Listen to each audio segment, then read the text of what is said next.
Sakto? Kag ang aton na F is equal to pi squared E over the square sa aton na slenderness ratio. And we will use the critical na slenderness ratio for flexural buckling. And ang aton na SR dire, that is equal to 112.179. That is for the flexural buckling. Okay, masuma mong imong FE, pa-check mo siya versus sa 0.44 FY. Then, identify mo anong value sa imong FCR, then masuma mong imong PN for flexural buckling balancing. Okay, paano eh? For flexural terminal buckling, di ba, that is FCR is equal to FCRY plus FCRZ over na ganit. Over 2, no? Over 2H, 150, 1 plus. 1 minus 12 of kumbaga. Gusto nyo mga isang pwede ba na?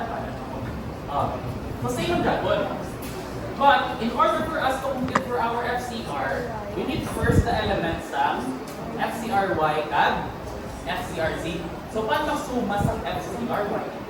Kaya ang FCRY natin, this is the critical buckling stress. Meaning, same siya, but about the axis of symmetry. Therefore, in order for us to solve for this FCRY, this is equal to pi squared E over the SRY natin squared.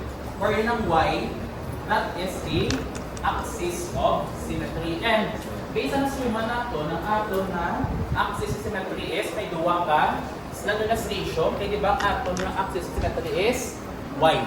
Takto? And we have two values for our slenderness ratio. Ari kag ang Ari. So we will use 37.129. Okay. Same ang Japon. Sumama mo din ang imong nga FCRZ. Solving for H. Then solve for FCR. Makuha mong value sa imong nga EN. Okay, ano next mo, bro?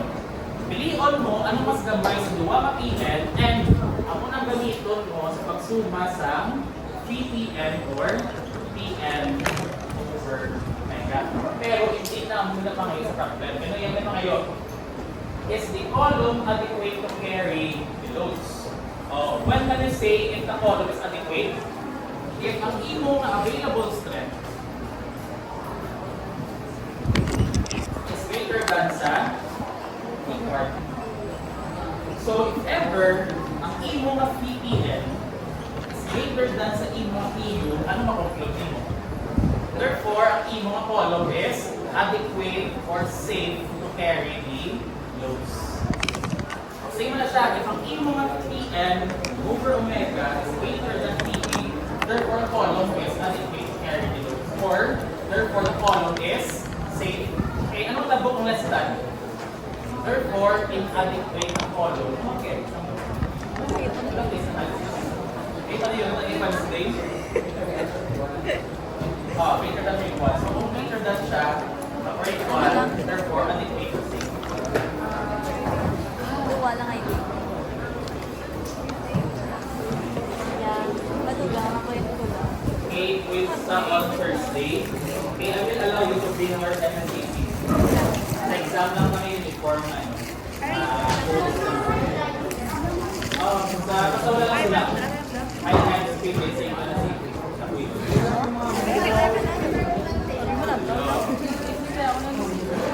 Okay naman na. Basta wala lang notes or sample problem ni Butang Susun. Wala lang sample problem.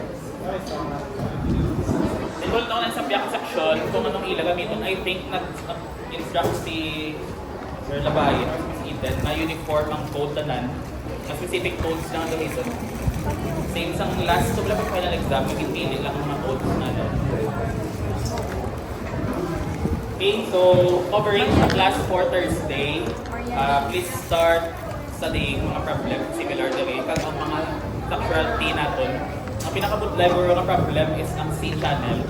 Hindi mo siya kaya, 30 minutes. Lawing siya lawing. Skip. Wednesday, malas example na. Then ang design for compression class, hindi siya same sa itong tension na we can tabulate it. Kay compression, it is trial and error. Kaya hindi tayo kakangita sa exact na value ni AG. So, ang inyong design for compression will not be included sa Thursday, but there will be design for tension members. So that is good for 2 hours ng games. So hindi ka mag-overthink kung ano nga mga problems na kay 2 hours lang ato na quiz. Ra ka naman siya sa 2 hours, hindi mo mga good for 5 hours.